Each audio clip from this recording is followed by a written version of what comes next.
Eweche mago mamoko en ni jokanyono mago mabende kata jotend kanise mago mawuok e gwenge manam chumbi kocha sani to koro wacho kanyo kata gikwayo jotelogo mago mag siasa ma osebedo katiyo marach kod rowere mondo mi gipogre kod tim makamano. Jotelogo dwaro mar mondo mi apisas mago bila obed akicha kendo gibed ka gindhiyo jogo ma itudo kod timbego mago mag tiyo marach kod rowere mago ma opogore kuom timbego mago mag muocho tulo e ote Lamu. Negiloso e gwego mago machangamwe kama bende negikwedo medruok mago mag kweth nyore mabende osebedo kamonjo kanise.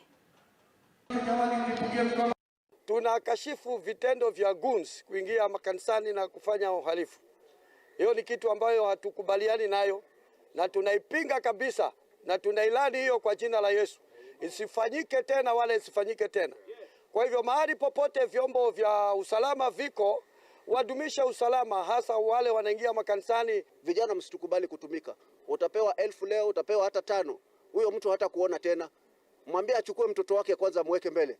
Akikwambia nenda twende ukapigane, mwambie lete mtoto wako akue mbele ndio tuende tukakue magunzi huko mbele. Jambo kubwa katika taifa letu ni kuangalia amani.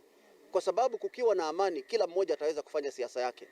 Lakini tukiwa na ile siasa ya hamaki ya kuona kwamba mimi niko bora kumshinda mwingine, taifa hili ni bora kushinda lile lingine, kabila hili ni bora kushinda wale wengine, dini hii ni bora, hii Kenya tutaingia vipande na hatutakuwa na Kenya ingine. Hatuna spare ya Kenya. Huko nje wanaiva hata vyombo vya kanisa, sisi tunabaki kuhangaika. Lakini siku ya leo ametuambia ya kwamba atasimama na vijana na atawasaidia, ndipo waache uharibifu. Siasa inapopita, umevunjika mguu, umekosa viungo vingine vya mwili,